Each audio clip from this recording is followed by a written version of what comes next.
What up? Howdy. And welcome to another old school or new school. We're your hosts. I'm Lance. And I'm Nick. You know us by now. Hopefully. Hi, Amber. Love you, baby. I mean, this could be someone's first video, too. That's true. There could be some Stephen King fans out there. So we're doing Pet Sematary. Mm-hmm. And the more recent one is more recent than some of the other movies we've done for these particular ones. That's true. 4-ish years. Yeah. We had the original Pet Sematary in 1989 with Dale Midkiff and Denise Crosby, Tasha Yar. Yeah. And it also had Fred Gwynn. And then you have the 2019 Pet Sematary with Jason Clarke, Amy Seimetz, and John Lithgow. Mm-hmm. And, you know, we were just kind of sitting around trying to figure out what we could do, and Pet Sematary just kind of like floated into view. Well, it's for October. It's the spooky month. Ooh. So why not? I know we've done a lot of horror early on. And you're like, let's find some remakes that aren't horror, but like, there's so many remakes that are horror. For some reason, they just keep remaking horror. But I mean, you know, I get it. Things get. We'll get into it with the like. It's obvious why they remake some horror because like between the old school one of this one and the new school one of this one, like you could see differences. Plus, people just like remaking Stephen King because everything in the past sucked ass and a lot of stuff in the future sucked ass. So it's like I don't know. His books just don't translate over well to film. I wouldn't know. I don't read his books, and I've not really seen too many of his movies. Really? Yeah, a few. I've seen like both It's. I've seen The Shining once. Have you watched the new The Shining? I didn't know there was the new Shining. The Shinnin? The Shinnin. I was going to call it the Shinnin earlier on. You want to get sued? You want to get sued? The Shinnin. Don't you mean The Shining? Dude, The Shinnin. But yeah, was Saving Private Ryan Stephen? Not Saving. The Green Mile. Was that Stephen King? I think he was going underneath his an alternate pseudonym. That's not one of the horror ones or something like that. I mean, it depends on how you look at it. It's not horror. It's just weird. It's kind of got that sort of the thing that kind of connecting bits he does to like all of his stories. And see, that was the Shinnin. The Shinnin. Yeah, that was something that I wanted to talk about because I don't think there's a connection in Pet Sematary. I think he wrote books, he did The Dark Tower, and then he started doing this connected bits. That's our connected bits, which we'll get to once we start spoilery bits. Okay. All right. I did look up online to see if there was anything that connected to the Gunslinger universe. There's a couple of things that connect to some of his other projects. Okay, because I was... That I picked up as someone who doesn't really know shit about Stephen King. So what that actually means and how that connects to everything else, I've got no fucking idea. Have you ever seen Hearts in Atlantis? No. That's going to be one I'm going to request you to watch. That's a Stephen King Okay. Joint. I've seen the truck one. Was that him directing a movie or was that actually from one of his books? Maximum Overdrive? Yeah. I think that's a Bachman. I think that was a Bachman short story. So he went under Richard Bachman for like... But I thought he directed that one too. And it was going to be Stephen King done right because it's going to be by him directly. I don't know, but if I'm being honest, I loved that movie. I think it's Terabad. Yeah, it's one of those ones where I don't...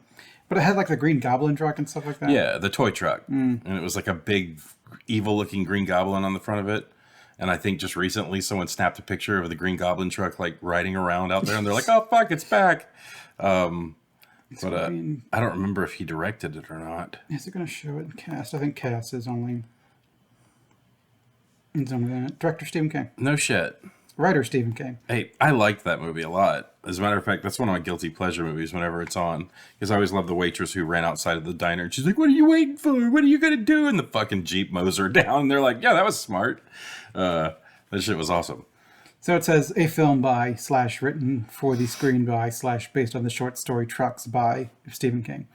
So he wrote the original story, he wrote the screenplay, and he directed the film. So that is... When I saw, like, I've seen people discuss Maximum Overdrive, there was clips of Stephen King saying it's going to be a Stephen King movie. So therefore it's going to be perfect. Done right, because it's going to be by the source, essentially. I like that movie a lot. I don't remember it. I always liked the toy truck. I remember it had Lisa in it. Lisa Simpson. Oh, Yardley Smith? Yeah. Yeah, cool. I didn't realize she was in it. Huh. Oh yeah, she was the kid, No, she was. wasn't she? She's She's like a young waitress. She was a, yeah, I think she was a waitress. She was a Yeah. woman, but she just still has. She's got that high pitched voice that makes her just sound youthful. She did. She always sounds like Lisa Simpson. Yeah. But, anyways, we're not talking about Maximum Overdrive. Stephen King connecting bits. Yeah. But do we want to get into Ratings first. the ratings and then start breaking down the bulk of these movies? Yes. So, Nick, the original Pet Sematary. 89. On a scale from 0 to 10, 0 being this movie was dog shit, and 10 being it's almost cats, but not quite. And 5 being right in the middle. What would you give this? I've waffled quite a bit on this one. So it's between two numbers. I'm going to pick one number just to make the show work. Okay, give me the number that you pushed away from first. It was between 6, which is the one I'm giving it, and a 7. 6 and a 7. Okay. Yeah. So I'm going to go with a 6. Okay. I was close Yeah. again. Except this time I went in the other direction where I usually go one higher. Yeah. So So I think 6 because it was pretty good. Mm-hmm. I'd never seen it before. Mm-hmm. I wasn't sure. I mean, I knew little bits about this thing. A lot of it from South Park making fun of it, which we'll get into quotey bits once we actually get okay. there. So I kind of had an idea of what it was somewhat about, Okay. but I'd never seen it. You'd nenever seen the original Pet Sematary? I'd never seen either of them. Either of them. Okay. So this is completely new to you. Yeah. Okay. Cool. And I watched one day, then the other one the next day. And I'm just kind of like, okay, here we go. I watched the old one first, then followed by the new one, which I think is probably the better order. The old and then the new? Yeah. Yeah, you need to get the base because Well, sometimes it doesn't matter. And then some, I mean, I think in this is a case in which it does matter. Because the new one, I think, expects you to have seen the old one. Mm-hmm. So there's a couple shots in it where they're kind of like, is this like the old one? No, they changed it. Yeah, see, I noticed that too, where I was kind of, well, we'll talk about that when we get there. So what would you give the 89 Pet Sematary? I'd give it a 5. Oh, wow. I thought you might like this one. Yep, it's just a 5. It's not scary. No, it's not. There's nothing really scary about it, and I think the movie takes a really long time to actually get to like the meat of it. Mm-hmm. The only reason I give it a 5 is because I love Fred Gwynn. I think he's great, and He's that Herbert Munster guy, right? Yeah, don't go up there. Don't go down that road. You don't want to go down that road. It was just they were just beating you in the fucking face about that. It rode terrible. It eats animals. It's like it took a really long time to get to anything. So, like, I think you can foreshadow something once. This time they foreshadowed it with every one of his speeches. Mm-hmm. It's like you can chill. We get it. Yeah, and then even him. Oh, that's spoilery. I'm not gonna say anything. So, Lance, what about the new one? What would you give the 2019 one? I just gave this one a 5. Yeah. I'm gonna give this one a 6. Okay. I'm closer. Okay. How about you, Nick? I'm going to give this one a 7. 7? So that's when I was... They're both kind of 7-ish to me, but I'm like, I do like the new one more than the old one, so I'm going to edge out with the 6 on the old one and the 7 on the new one. We are the minority on that, my friend. I think so. I think a lot of people hated the new one, from what I could gather. Yep. Can't understand why. It was good. It was better than the other one. I agree. Well, it's so... All right, so this is the part where we actually go into spoilers. Yeah, so we're going to talk about the movie, talk about some plot points. We're going to talk about what we think are comparisons between, like, the books and the film. Because I'm not going to talk about the books. No, but Stephen King was really good about, like, once he wrote Dark Tower Gunslinger, he started pulling in elements of that world into all of his shows and movies and books and stuff. So we're going to talk about some of those parallels. I've read quite a few Stephen King books, but not a ton of them. Because the dude cannot stop fucking writing. One of my favorite bits on Family Guy was, "Hey, Steven, you got a new book for me? It's about a haunted lamp. You're not even trying anymore, are you?" Yeah, like that shit was hilarious. When can I have it? When can I? that resignated sigh. Just, when can I have it? But yeah, no, you've been warned. Yep. Spoilers. And here we go. So I think the old one does connect to that because Ellie's got The Shining. Mm-hmm. She was talking to Pascal. Pax Cow. But everyone was. Right. But It's kind of was like the special thing. Like I think they've all got the shining a little bit or whatever it is, but Ellie's got more of it because she's like full on. She's like having conversations with him. Lewis was kind of having like dreams of him, and I think the wife, what was her name, Alice? No, could like hear it, but not really like she wasn't having like full conversations with dead people. So I think Ellie had the shining. Okay. And then they also make reference to Cujo, I think, more in the new movie, but they make mention of like a Saint Bernard attack. Okay. I do remember that. I think that was in the new one. I don't think that was in the old one. But I think there's in the paper, in one of the papers that they're reading, I think there's a Saint Bernard attack or something. They both reference Cujo. So was I think the new one more so than. So was Cujo supposed to be a possessed animal too? I don't know. When we were like Pet Sematary, where we talked about doing Pet Sematary, I'm like, I was thinking that's the Cujo movie. Because I thought Cujo was one of the ones buried in Pet Sematary and he came back as an evil dog, and that's what this one was about. I was incorrect. I think Cujo has rabies, right? I don't know. I think it's just he's a rabid dog and he's just fucking going psycho and eating people. That beats the fuck out of me. But I'm probably wrong because it's usually something more mystical and crazy. Yeah. If you know, like, why don't you put it down in the comments? Save me a watching that movie or reading that book. But okay, that makes sense. Mm-hmm. See, I thought that part of it could have been like it was just the land. Because... Well, so from what I can understand, the land is like the domain of a Wendigo. In the new one. In both of them.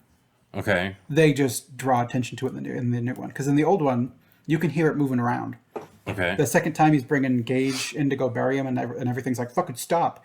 The tree that gets knocked down next to him, and you can hear like the creaking in the forest. That was the Wendigo knocking down the tree. When Judd is leading him through, and he's like, there's that creepy sound, and he's like, it's just a loon. It's just a loon. That was that was the Wendigo. Okay. Okay. So they were in the first one. They just don't draw as much attention to it like the new one, where they actively have him stop at one point in time when he's carrying Ellie looking into the swamp. And you like, see a shadowy... You see like something in the distance. Yeah, like a shadowy thing amongst the trees. Yeah. Like way the fuck up in the trees. Yeah. Okay, that's okay. That makes sense. Yeah. Yeah, it was kind of weird rewatching this one. I think Amber and I can't remember if we went to the theater to watch the new one, but I do remember seeing it before we rewatched it this time. Okay. And I caught a little bit more this watch through. The reason I don't like the old school film is that Gage is not scary. He is not. No. But he's a little tiny person. Yeah, that's why I like the new one more. Is Ellie coming back is more interesting than Gage coming back. Agreed. And then the ending of the new one. Whew. I mean, both of them are kind of definitely dour, but the new one had a more interesting ending, I think. Yeah, well, the old one is the more... Is the book ending. Is the book ending. Yeah. And Denise Crosby, I thought she was great in that movie. Mm-hmm. I mean, there was a lot of good stuff. Fred Gwynn was great in it. Like, everyone was good. Just Gage isn't scary. And Gage isn't scary. I know that they had, like, a man playing, like, the 13-year-old older sister of Denise Crosby in the flashbacks, but to make her look scary. But I'm like, that's just, like... I guess she's supposed to be like 35. She looks 35, and she has a 35-year-old sister. I don't know. But she's supposed to be 13, and make her look off or whatever. I'm just like, she looks like an old man. Yes, she looked like Schmeagol. Yeah. It was so, and it just threw off. It came out of nowhere. Where it's like after Gage's funeral, she's like, I don't like death because of my weird sister, and they went off this and this whole plot. I'm like, where the fuck did this come from? Yeah, and especially in both of them, it was kind of like, okay, I thought that we were pushing to the forefront of like spooky people being possessed and going after their family members, but then this comes back up where I thought they were trying to suggest that it was the spirit of her dead sister that was inhabiting the body of these people, and that she's so angry and like trying to kill her. I don't know. It makes more sense if it's like a Wendigo. Yeah, it's like an evil spirit. Yeah, something on their land that's just kind of like fucking with them. Well, so I remember, I think it was Lithgow or it was Gwen.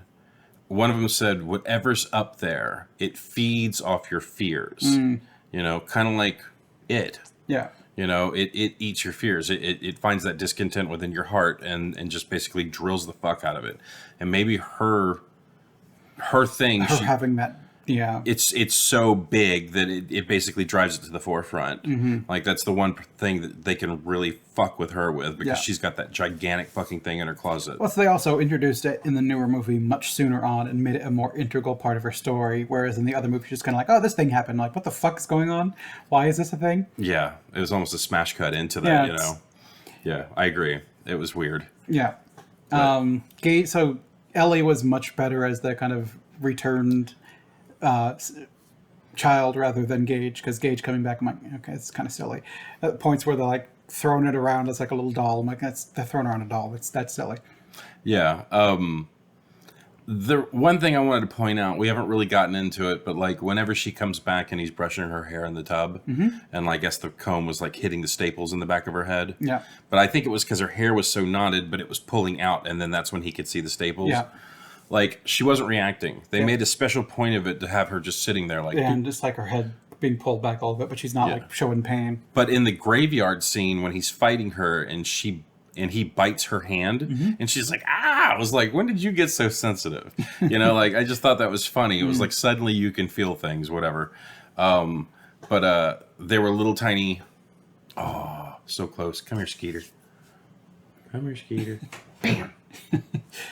Ah, boo. Anyways, soon I'll be able to edit this out.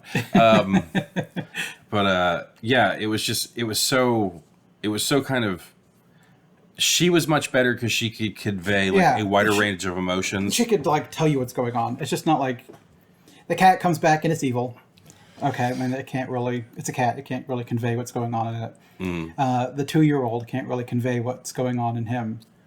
He just kind of comes back and is immediately like, "Let's play." And it's like he goes and gets the scalpel. He knows exactly where it is, and then he's just time to cut people. Yeah. At least Ellie, she would know where all that stuff is. It's more interesting when the person who comes back convey to you that like, hey, you fucked me up. What you did is really bad. I don't like that you did this to me. And before she's killing people, she's like fucking with them. Yeah. Before she kills like the mom, she's like, your sister, you wished your sister were dead. This is your fault. And Yeah. before she killed Judge, he's like, look, you tried to do this with your wife. And now she's in hell because of you, and you fucking damned her. Yeah. And he's like, you don't know anything. You don't know anything about her. Like, yeah, that whole part was pretty good. Like, it did like dicking with people.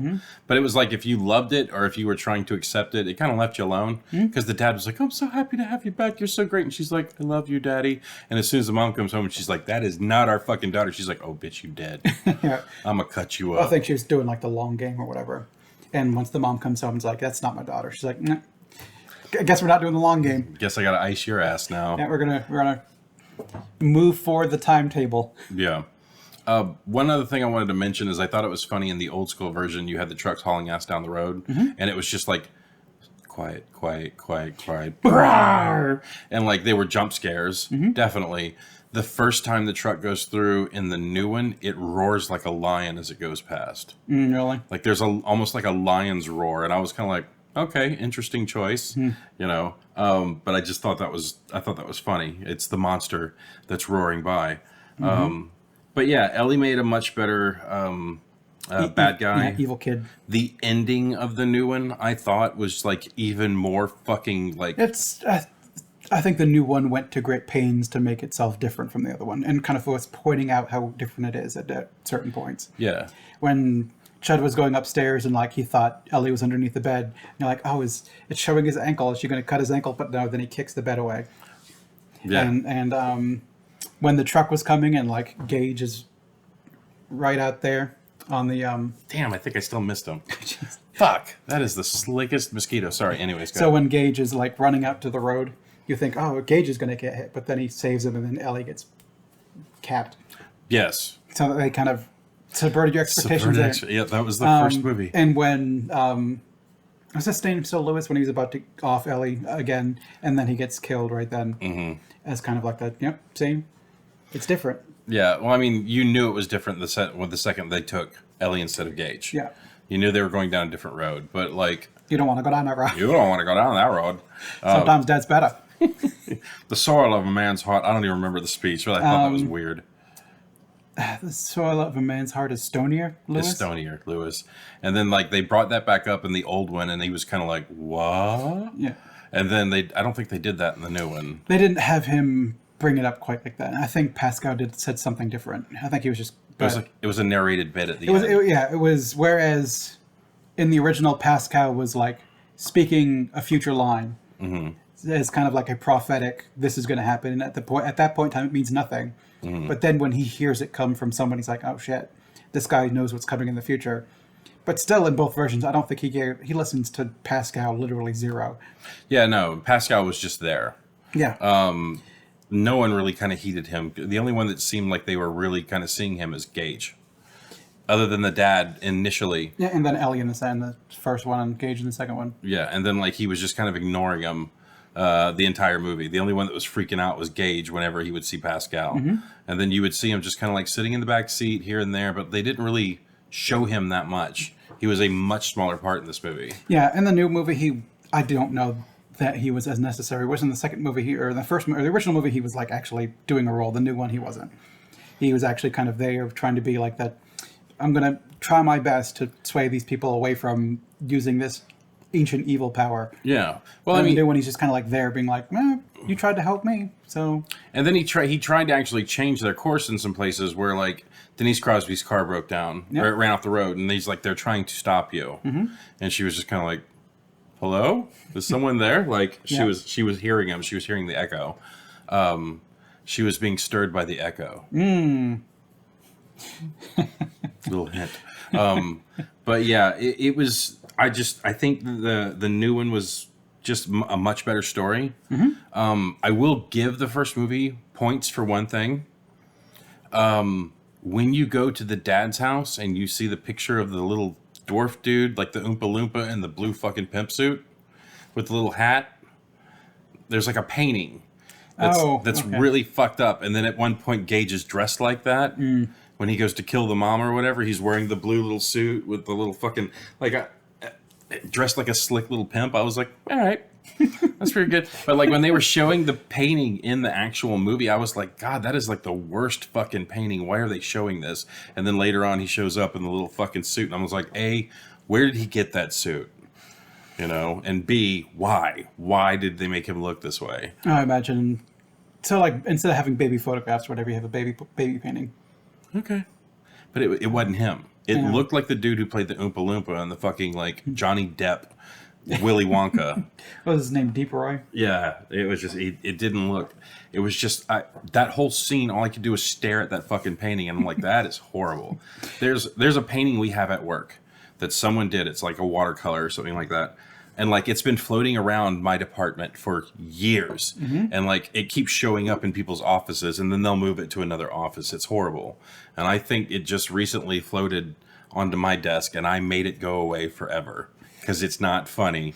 That painting sucks, and it needed to die, so it's gone now. But It's right here. all of a sudden, it just rolls up from the fucking side of the table. All right. But yeah, I think the internet got it wrong. I think the people got it wrong with this one. Well, I think the new one is not like the book is kind of the issue. And I didn't read the book. I'm not going to read the book. I don't care what the book did. So I care what the movie did. And I think the newer movie was more interesting. I mean, the old movie had interesting stuff in it too. I think it did Pascal better. I liked Judd better in the old one. Him being Herman Munster didn't hurt. I love Fred Gwynne. He's great. Even when he was doing like why the fuck are you doing this to poor Lewis? I still like him though. Yeah, it's like my dog Spot came back as a fucking murderer. Yeah. Maybe it'll work better with your cat. Let's try it out. Maybe that's in. Well, the thing that even is worse about that is it's like, okay, your daughter, she touched my heart, and I wanted her to have her cat back, but my dog came back evil. Oh, and this kid that got buried up there too. It's like you already had all the information. Yeah. Why did you do it? And then nothing would have ever happened to them. But it's like, it seems like as soon as you bury something that's close to you, because they make the point of saying that's your cat now. Yeah. I think it's you buried it. I wonder if it's like whoever buries it, it knows how to find that person or something like that. Yeah, it binds itself to you. And now it's after you. Yeah, and everyone you love because it's going to eat off your fucking misery. Yeah. And like I just wanted to punch. Judd is a lovable character in both films. I But think he makes so wrong decisions. this is my fault. This is my fault, Lewis. And it's like I wouldn't have Mickey fend his fucking drink. I would have just straight up like stabbed him in the eye and been like, "Are you satisfied? Is that good enough? Can you not kill the rest of my family, please?" Just don't bury your fucking kid. Like, kill the cat Yeah. and just be done with it. And then he couldn't.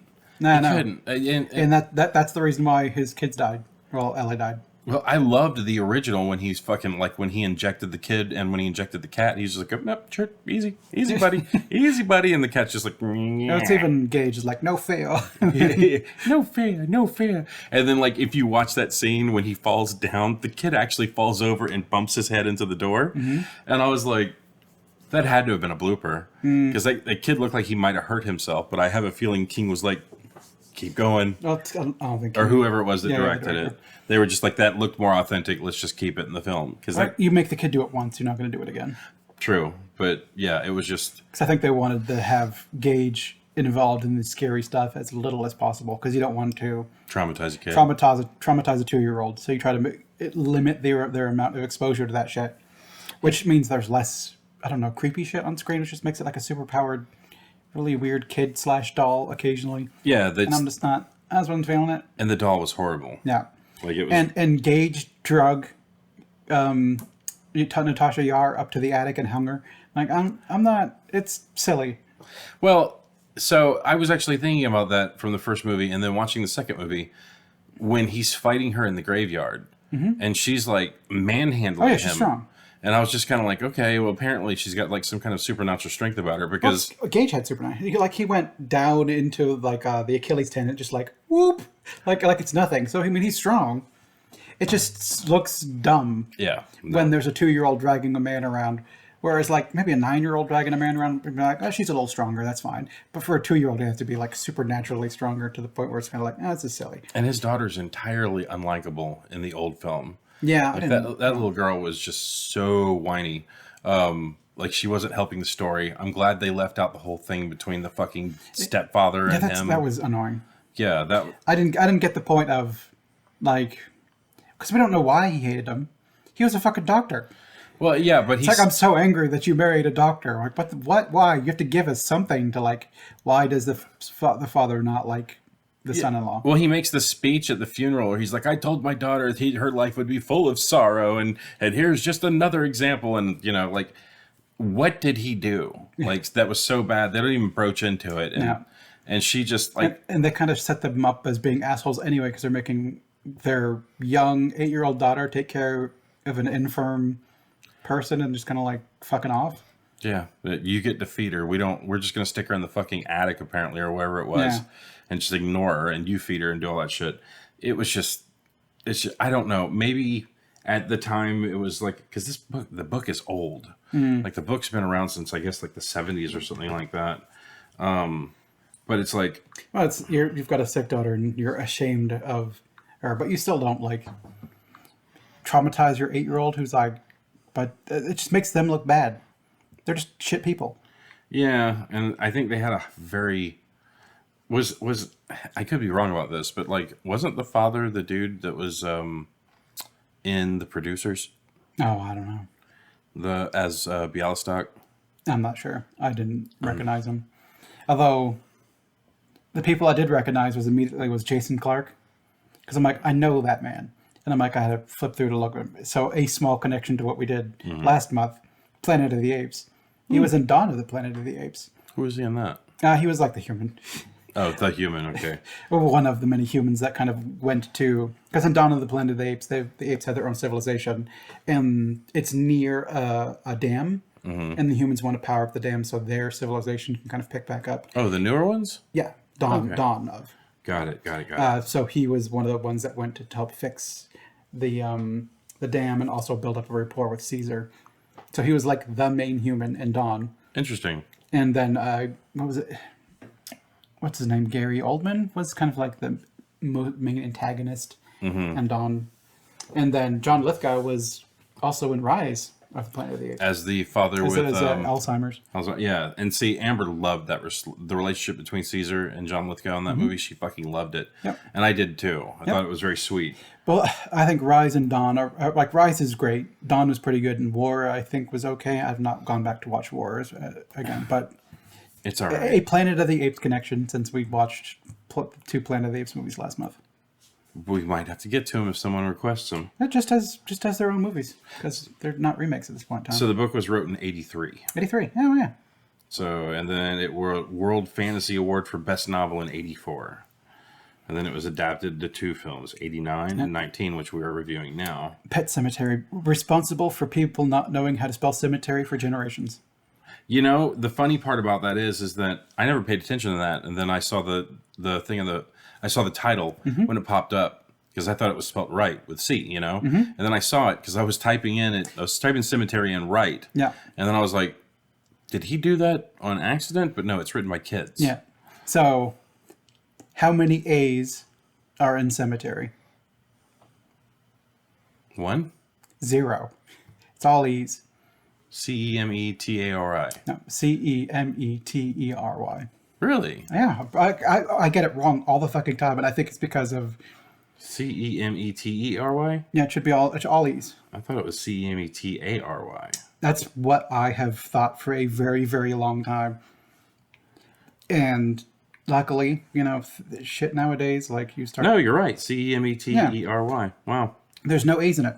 And I think because of the preeminence of Pet Sematary, where I looked at that and I'm like, oh, the only thing wrong about that is the S. And you change the S to a C, and then you still spell it like Cematary, like you're spelling it right, and then it's wrong every fucking time. So I'm like, which one of these A's is the E? Like all of them are E. I don't have that excuse. I just was brought up in the South Carolina school system. I spell like shit. So thank God we're in a generation where like Word corrects everything. So, Yeah, well, it's even when you type in on a phone, if you let it, it'll autocorrect it. yeah, I didn't mean to say duck phone. Yeah. And I think we know it by now. I never meant to say duck. Yeah, I think we know it by now. So, but okay. Well, do you have anything else you want to add about the old school and new school? So I don't know. I like Judd in both movies. I think I liked him a bit more in the old movie. I think him being Herman Munster, which is what bumped it from a 5 to a 6 for me, or like bumped it up a little bit, because like that part's enjoyable. I like the premise was interesting. I like that they kind of let me take you through the woods, and they go on this fucking long ass journey to this weird creepy ass fucking sigil in the thing With Karens like all over it. It was just yeah. More stuff to blame on the Native Americans. Well, you know, if anything, it's revenge. Yeah, that's kind of what I thought it might have been too. Yeah, like the Wendigo. Like I know he was a monster for the Native Americans, but then Americans killed all the Native Americans down to these small reservations. So now it's just kind of like, well, I can't pick on them anymore. So I guess I'm going after you, whiteys. It's time to fuck with you. Yeah, but Fred Fred Gwynn's character was a lot more like Likeable. get up here and have a beer, Doc, and just he seemed like a buddy. Yeah, he seemed more like part of the family and kind of made that make sense. I guess in the book, the reason why he was so chummy with the doctor is because his wife almost died, and the doc came over and saved her. Hence why he was willing to share, like the here's how bring your cat back because you helped me out in such a big way. I want to try to help out your daughter. People are helping in the worst ways in these. I know, movies. seriously. It's like my dog came back mean, but my dog was kind of mean to begin with. I figured maybe with your cat. So my assumption is, that there's this place where if you bury something, they come back to life. Mm-hmm. You now have a vested interest in seeing it work good once. So that's kind of gnawing in the back of your head that like, oh, it's just a cat. Maybe the cat will come back okay. And if the cat comes back okay, maybe the next time someone I love dies, I can go bury them up there and maybe they'll come back okay. And you just have this interest to want to see it work. I suppose, but when it comes back like super fucking evil, because the only thing that doesn't make any sense is that you bury Gage, and then he comes back and basically kills the mom, and then Judd. Yeah, and Judd, and then eventually you die. And the new one, it went all the way through the fucking family. So it's like if you do something that's connected to you, then it goes after everything that you are, right? So you have. I'd like to know more about Judd's story. Because if he had the dog and he buried the dog there, then that's connected to Judd. And then I imagine it would go after everything of misery for him, because we don't really know how his wife died in the original. Yeah, I think they don't say. I don't even know if they draw attention to her really. I think in the new one, at least the little girl says you tried to do the same thing to your wife, and now she's in hell. You think she's in heaven, but no, she's in hell. And he's like, basically shut the fuck up. Yeah. And I imagine that happening to him before is why he's got a loaded gun in his downstairs cabinet or whatever. All I'm saying is, if it happened to the dog, Yeah. and it happened to your wife, Stop. yeah, just put it out of your fucking mind.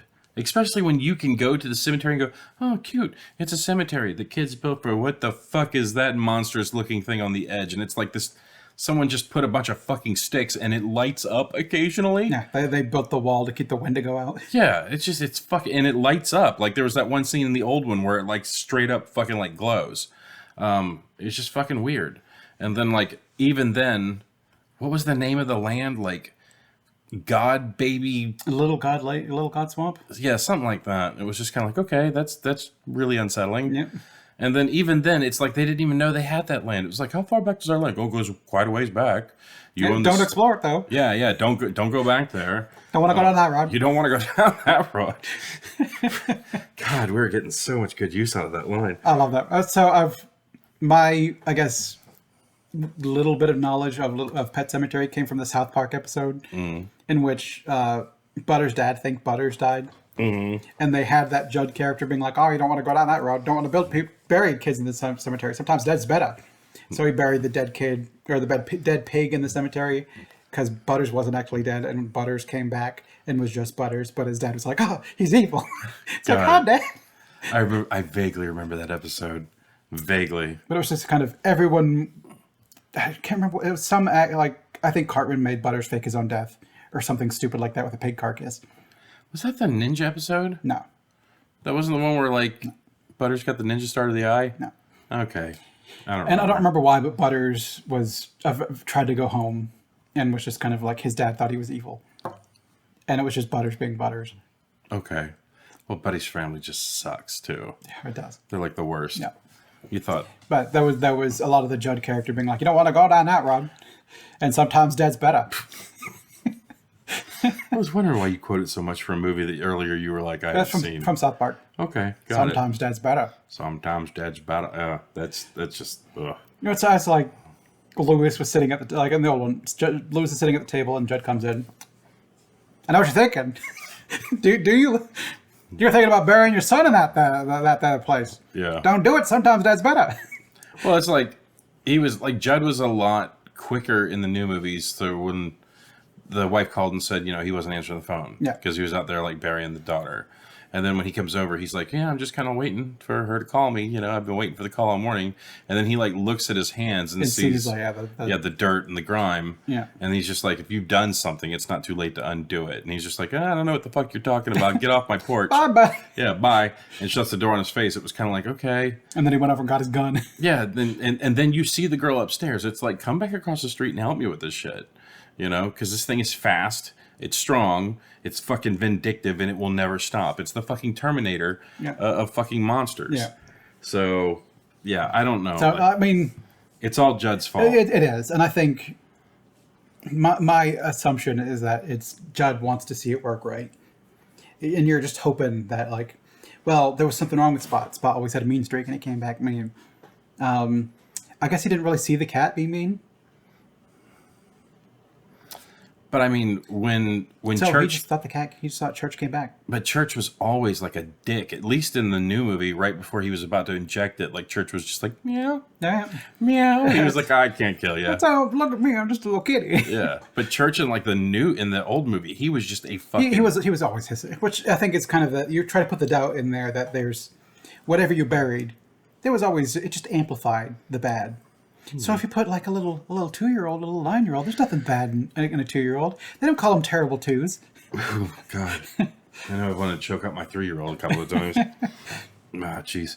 And he's got that kind of hand strength, too. And to choke you out? Yeah, no, To hold the scalpel. Just hold on to stuff. That kid's got an iron grip. It's crazy. One thing I was going to ask is, did this movie have a stronger effect on you since you are now a father of a 2/3-year-old?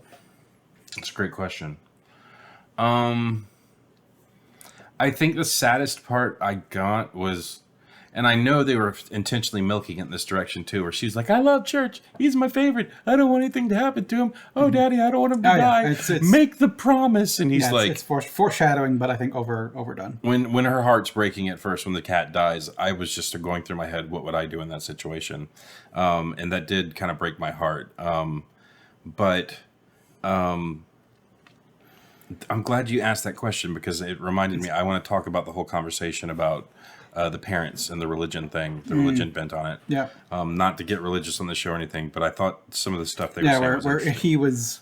he didn't believe or didn't really believe in anything afterwards. We go nowhere, and she was like, Tell, "Say this to our daughter." Yeah, tell our daughter we go somewhere so she believes, so she's not sad. And he's like, I would rather she's not. I'd rather tell her the truth, or well, like what he wants to talk to her like a person. She wants to like treat it like a Santa Claus, sort of like, even if you don't believe it, you need to lie to your kid for you. And he was willing to wave it away, but he was basically telling her, at some point, you're gonna have to fucking talk to her. Yeah. You know, when this happens. When something bad happens, I'm trying to have the real conversation, and you're pushing it away. And then Judd is the one that actually like backs him up, where he's like, she's got to learn about death from somewhere. Oh, yeah. Like when in the original one where they're walking around the Pet Sematary, just kind of like he's telling Ellie about death, and it's just kind of like, well, this is natural. You need to like our pets are with us, and we love them when they're with us, and then this is our way to give them a place of honor so that we can come back and see them when they're gone. Mm-hmm. This is where the dead talk. No, not really. Not like actually. And then like, not really. And she's like, oh, okay. And then like from a gravestone behind her in the shot, one's like, they're on to us. We got to go. Or more like Pascal kind of points out. It's like, oh, really? That's why I brought him here.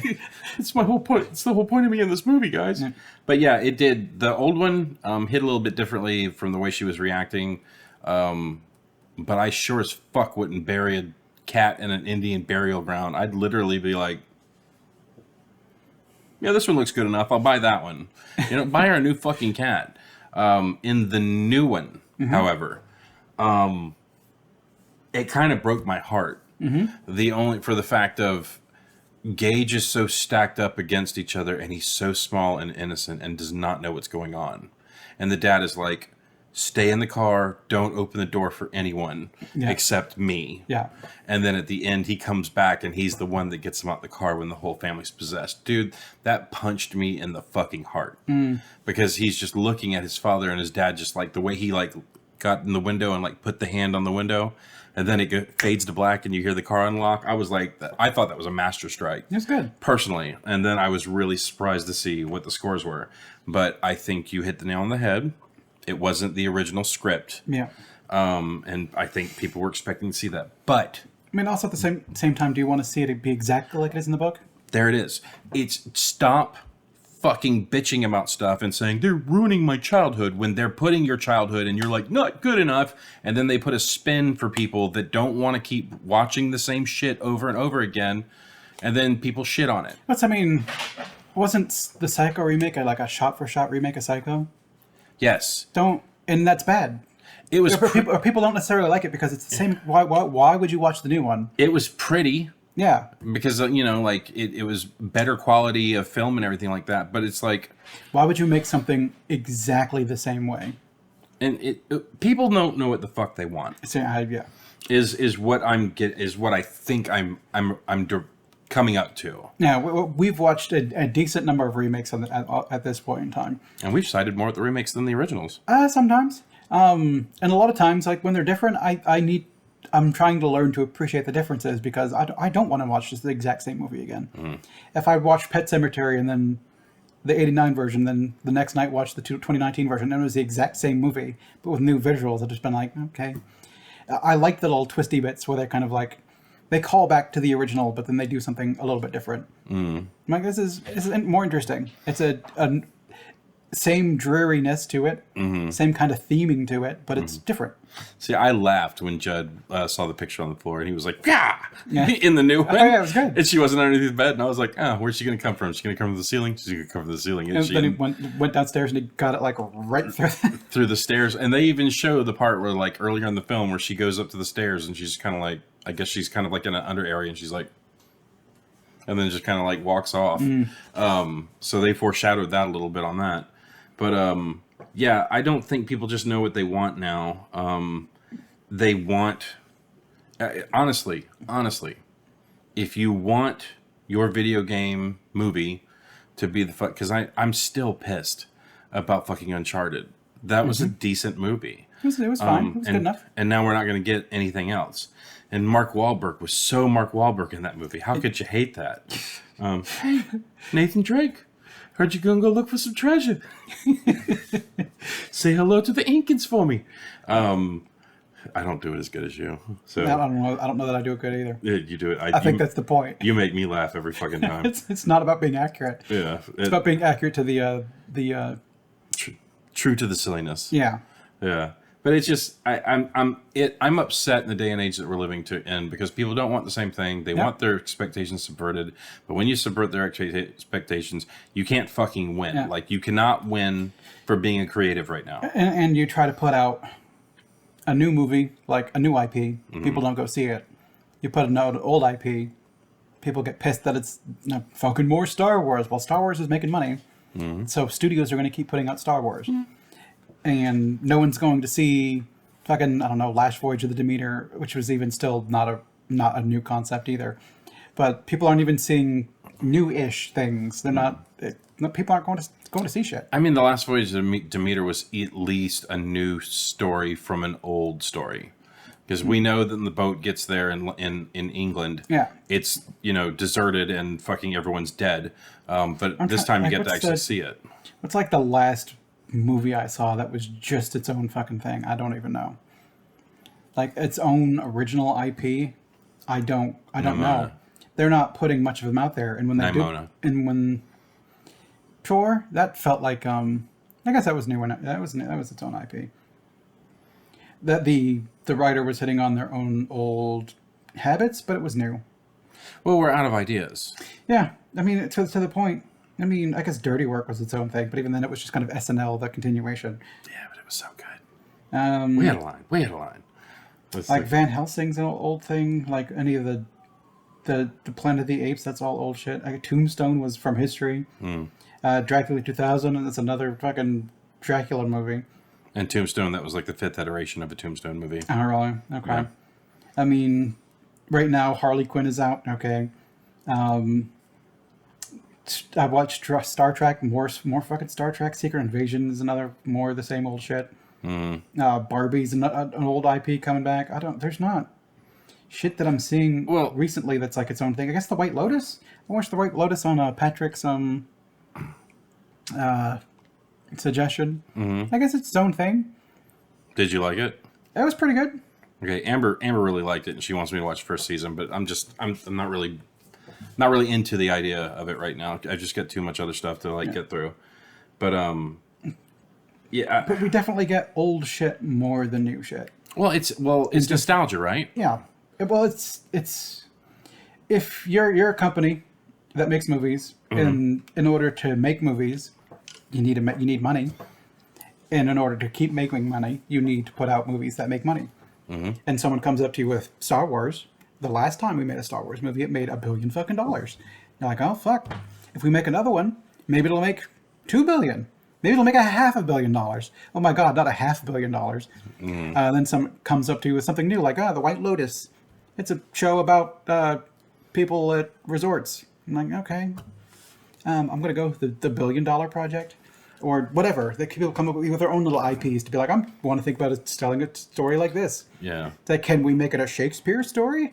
People know that thing. Yeah. Throw that name in there, and maybe that'll draw some eyes. Can we Can we take that project and make it an adaptation of an IP that exists already that we know makes money? You're right. I believe it was the legendary poet Bo Burnham who said, "I know it's not right, and I know it's not funny, but we'll stop whipping this dead horse when it stops spitting out money. Yeah. But until then, we're going to repeat stuff. So, but yeah, it's shameless. Like we're living in a day and age where like people just aren't happy about anything. Yeah. And that people who create cannot fucking win. And I actually heard somebody the other day that was talking about how their fanfic would have been better. And I said, that's why you don't like it. It's because you want this thing to be your fanfic. Well, even people who get hired into shit nowadays too are I think a lot of the issues people have had with The Witcher, which I've not even watched the latest season, is because the writers come in and there is a pre-established story that people want to see. And they're like, well, we want to write our own stuff. We can't get hired to write our own stuff because no one wants to pay money for that. So what we instead have to do is take the stuff we want to write and put a Witcher skin on it. They don't want to write Witcher. People who are watching Witcher don't want them to write Witcher. They want to write their own shit, but they can't get the money to write their own shit. No one's going to fund whatever they want to write, but they'll fund The Witcher because the Witcher video game made a fuck ton of money. So you've got people writing shit that they don't necessarily care about. They make themselves care about it by twisting it in the ways that they want to write it or whatever. You know Somebody Cavill left? He's in season 3 or 4, whatever the latest season is, I think it's and 3. then he's gone Okay. because they were not making it. He said up front, like, I really care about this. I want it to be like the books, and they're like, yeah, we're writing our own shit. And he's like, you don't care about this. I'm gone. And they don't kill off Geralt. It's just He's going to be a new actor. okay. He's going to be one of the Hemsworth. That's usually the death. It's of a gonna show. die, but it's an existing IP. The people who, I mean, this is all conjecture, but from what I can understand, I mean, especially like if you get hired, I want to write an existing like RPG campaign or something like that. And you're like, well, you're hired on to write this Faerun book or whatever. I don't know fucking shit about Faerun. I'm going to write what I want to write and maybe put some names in there that are Faerun related, so it'll seem like it belongs. But then the people who know that shit are going to look at it and go, you didn't fucking read any of this shit, did you? I'm like, no, I wanted to make my own thing. Yeah. But I couldn't get hired to make my own thing. I had to write this thing instead. It is a sad state of affairs that we're living in when you have to basically riff off the familiar to try and do something original. And just get fucking hired. I will say this for Netflix. Although I won't say much for Netflix because they're taking the Fox route of picking stuff up and they canceling put it. up something unique and you're like, oh, this show's new. It's gone. Okay. Well, I think the strategy is it's going to be like Fox was doing, where it was like, we'll produce any show you want. We'll do one season of it, and then we'll can it. So eventually, when our service folds, we can make money selling the fucking IPs back to like other companies. That'd be interesting. Yeah, like we're just going to buy up the rights on everything, and if it's popular, then you get to pay us like $2 million to buy the rights to fucking make It's gotten this. to the point when Netflix puts out a series. I don't want to watch it because I expect it's going to get canceled. And then I'm contributing to it getting canceled because I'm someone else who's not watching it. Yeah, I'm watching Sweet Tooth right now, and I think it's going to get canceled. And I really like that one. If you haven't watched it, I highly recommend it. Danielle has said that one's pretty good too. I've not started it because it's Netflix. I expect to get canceled. It's based off a comic book, but this is the one thing I will say about Netflix is at least they're giving money to people who are writing things that are familiar, but it's not direct fucking rip-offs of like super popular properties. Yeah, some of them are, but they're spread out. Some of them are unique. But like even Nimona, like that's kind of a new. I think they just put out like One Piece. They put out like Cowboy Bebop. They've done rip-off shows. Well, they're trying. I mean, they're trying to make things that people will dig. I personally didn't hate Cowboy Bebop. I'm not gonna watch But it. Cowboy Bebop is not one of my favorite animes of all time. I know it's one of my buddies, James. He fucking loves the shit out of it. So I was like super invested to find out what he thought of the show. And like the beginning episodes, he was like, fuck this show. And then later on, he was like, you know what? It's not that bad. And then of course they fucking you've got to get over they change it and you've got to force yourself to get over the changes. Yeah. So okay, Nick. Yes. On IMDb, the 1989 Pet Sematary. What do you think the star rating in IMDb was there? Let's see. An old King movie. I'm going to go like 6.8. 6.8? It's very close. 6.5. Okay. Yeah. Yep. Very, very close. Okay. So, Nick. Are we going over to Rotten Tomatoes or are we going over to the new one? No. We're gonna go to the new one before we move over to Rotten Tomatoes. So, the 2019 Pet Sematary on IMDb. Well, it's a remake and it's not exactly like the other one, so I'm going to knock a point off it and go 5.8. 5.8? Even closer, 5'7". Wow, that's impressive, sir. And I think that should probably be flopped. Or, I agree. I wholly agree. And I think this is why our channel's never going to take off. Is I think we keep leaning in the unpopular direction that the internet says. So I don't know. Sometimes I like watch a movie and I think about it. I'm like, okay. And I give it a rating. And then I go look on IMDb and I'm like a point or two off. yeah, So I think a lot of the times I'm close to what people think on IMDb, on IMDb. on Rotten Tomatoes, we're way the fuck off. So especially the critic score. Critics, I have no fucking idea. I don't think the critics know what the fuck you're talking about either. Okay, Pet Sematary, 89. What did the audience give the original Pet Sematary? The audience. Or no, the critics. The first. critics. Okay, the critics. 73? What's your final answer? Sure. 51. Okay. Okay. She was Talking about things I'm about to put into Pet Cemetery. I'm kidding. I love that dog. Don't call the fucking. Okay. What did the audience give the original Pet Cemetery? 65? Very close. 60%. Okay. Very close. All right, Nick. It's a new one. So the critics on the other one was 51, you said? Yes. We're going to go 43. 43. 56. Okay. So the critics liked the new one more than the old one. Okay. How about the audience? What was the other one? The audience on that one was 60%. 60. We're going to go 50. 50? Yeah. Final answer? Yep. 33%. What, Jesus? 33% for the new one. People fucking hated this movie. And I don't get it. I don't get it. Like, I think the only reason why would be because you're taking your baggage to it. It's not like the old one, or it's not like the book. Because I don't think the movie was. It's not a 33 movie. I mean, even if it's not like it doesn't have new themings that make me. It's still then it's like it's fine. It's average. Yeah, it's like it's a D. It's average to good. I don't think it's bad. Yeah, it's a D. It's a C minus D plus movie. It's not a fucking full on failure. But like it's hard to make in my opinion. This is just my opinion. What the fuck do I know?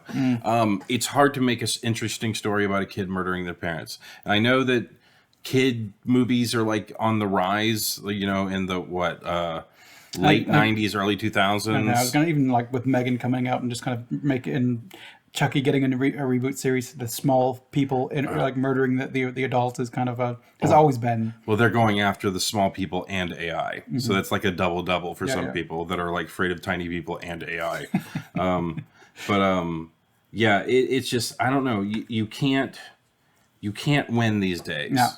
And the one thing I will stand by, that our channel will probably never get popular. We probably will never have a lot of viewers. But the one thing I will say is that we truly say what we feel, and we do not try and pander to what we think the internet wants us to say. And the internet doesn't know what the fuck it wants. No, it's a echo chamber of fucking horrible a lot of the times. I try to avoid spoilers, and I try to avoid people talking about this or that before I see things. I want to watch shit for myself and decide for myself. And these were both movies I had never seen until this week. And I watched them, and I'm like, you know what? They were both pretty good movies. And I like the new one a little bit better. Was Stephen King in the new one? No, I don't think so. He was the minister in the old one. Yeah, he was the minister in the old one. I know he makes an appearance in like almost everything he's in. He writes, but I don't remember if I saw him in the new one. I don't remember seeing him in the new one. If he was in the new one and we missed it, why don't you write it in the comments? Yeah, it's possible, but I didn't catch him. Or if he wasn't in the movie, write who you think he should have been. Oh, and in the new one, they were driving past Derry. Did you see, like, when she was in the car? I did see that. But it's always in Maine. Yeah. But Stephen King's like, fuck Maine. It's the most haunted place in the world. Well, he's from Maine. Oh, well. He lives near Bangor. Oh. Or he did, at least. I don't know. I think the whole van thing, like his writing has gotten very weird since he got hit by the car or whatever. Yeah, that was up near Bangor. Okay, well. That's most of my family's from Maine. I know. Near Bangor. I know. You wear short sleeves and short sleeves in like the middle of winter, and that always. Well, I mean, nowadays it's not surprising. So it's middle of the winter in fucking the South. Yeah. Well, Last Christmas, I was out on my back It's porch. 50 degrees. Yeah, last Christmas, I was out on my back porch on Christmas Day in a short sleeve shirt and shorts. Yep. And pretty soon we're It going to have wasn't a pool in your backyard, too. Well, you're going to be coastal property. Soon you'll be, right now we're ocean near property. Soon we'll be ocean front property, and then soon we'll be ocean in property.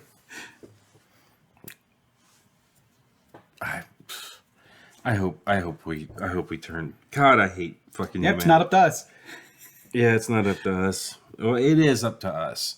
Except to fix it would put a lot of people in jail initially. It's just I don't know how to talk about it. Say what you want to about the French, but at least they're getting shit done right now. No. Anyways, we're not doing a review on France. But thanks for watching. Yes. Let us know which one you think is better. Like, watch both of them, like, back to back. It's kind of interesting. Yeah, and then put down in the comments what you think we should watch. Like, we're actually thinking about starting a new series called Yeah, okay. Like, where you're like, hey, watch this movie. Yeah, okay, we'll watch it. And we've already got our first nomination. Well, thanks, Tim. Which will be out by now already. Yeah, okay. Yeah, okay. See, it works. But yeah, thanks for watching. Tell a friend. Leave a comment. I keep saying leave a comment. No one really leaves comments, but those who do, you're a fucking rock star. Yeah, I mean, like I said, let us know your favorite Stephen King movie adaptation. I mean, if I think Green Mile is a Stephen King adaptation, that'd be my favorite. I think it's Richard Bachman. I think that was underneath the pseudonym. I'm not sure. I'm not sure either. Yeah, like I know that the one with the Running Man and the one with the kid in the high school shooting stuff, I know that was all Bachman books. And then one of my favorite books, I can't remember if it was The Regulators or if it was Desperation, but one was written by King and one was written by Bachman. And it had the same characters under different events in different areas. It was fucking weird, but it was a good book. They were both good books. Desperation was much better. But leave us a comment. Tell us what your favorite Stephen King book is. Just talk to us. We're lonely. Or movie. I've never read a Stephen King book. Yeah, well, I've read about 20 of them. Okay. Yeah, the very first book I ever read by Stephen King was The Dark Half, and it was because I was in a grocery store and with my mom, and the book was sitting up there. It was like back in the day when they had books like at the checkout area. And I remember looking up and seeing it, and I was like, The Dark Half, sounds interesting. And I just picked the book up as like, I don't know, a 20-year-old or something like that. I don't remember when I first read it, but I read the book and was like, this is fucking weird. And this is very descriptive of what he's doing to these people. And then, like, I've had books where people have, Dragon's Eye, I believe, is a book that people are like, oh my God, if you live the Dark Tower of Gunslinger, you have to read this book. I have not read it yet. I think it's called Through the Dragon's Eye. I'm not sure. But talk to us. We're lonely. So let us know you're out there. All right. Well, have a good day. Or don't.